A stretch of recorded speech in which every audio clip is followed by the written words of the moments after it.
Thank you, Madam Chair. Whew, okay, critical race theory. I just want to be clear, According to Education Week, this teaching approach seeks to affirm students' ethnic and racial backgrounds and is intellectually rigorous, but it's related in that one of its aims is to help students identify and critique the causes of social inequality in their own lives. I'm gonna go to the end real quick, because I know that was brought up. Critical race theory, is that typically taught K through 12, yes or no?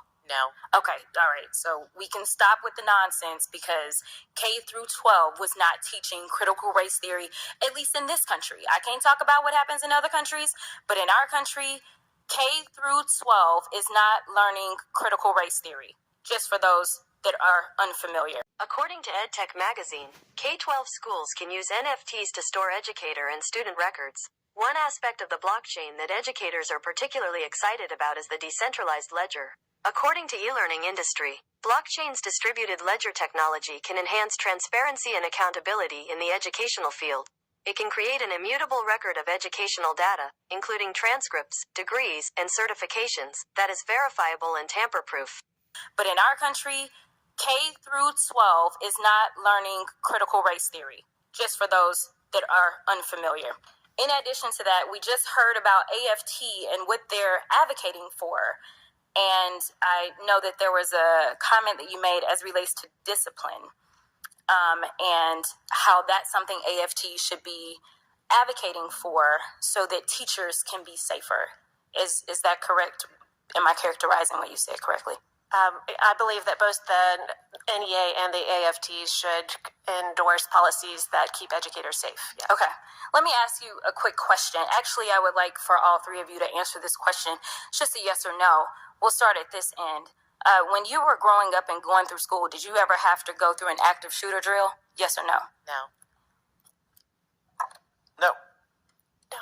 Oh, okay. All right. So can we agree that guns being kept out of schools may be one of those things that could keep not only teachers safe, but also students safe? Yes or no? Yes. Yes. Yes. Okay. Thank you. So I do want to touch on a few things that Ms. Ocasio-Cortez talked about, because I don't really know the breadth of your understanding or experiences. But to give a little clarity to the district that I come from, 20% of my district live at or below poverty. And I do come from an urban district. I do have a majority minority district. I know that we've talked about DEI and diversity. And I find that when I'm here, I am constantly fighting to make sure that I can break through the noise and the stereotypes that exist around not only my kiddos in my district, but just my constituents. And one of the things that maybe some of you have never experienced, I don't know, is the fact that one of the leading reasons that students in my district don't show up to school is because they are poor, because some of them are homeless. We found that there were children that didn't go to school because they didn't have clean clothes.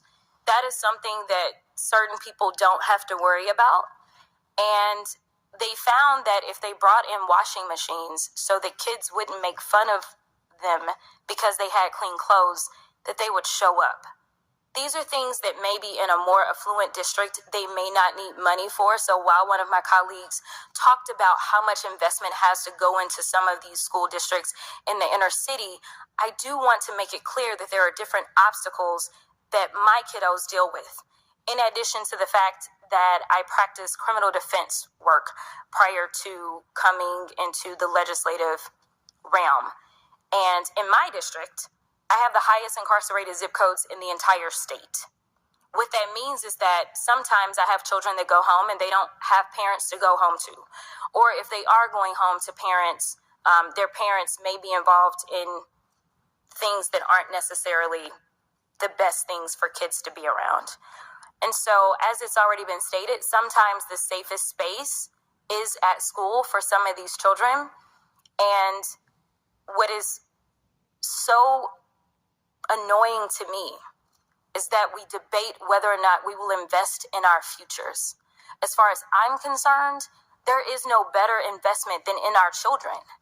Because if we are going to make sure that this country continues on, it's not going to start by investing in people that look like me or of my age. It starts with making sure that there's a foundation. And I just want to say that I am thankful for those teachers that decided to go in, even when they were under-resourced, even given of their own resources, to make it happen. I lost teachers in my district during the pandemic because they literally risked their lives in the midst of a pandemic to show up because they love those kids that much. Because I can tell you, the pay is not there.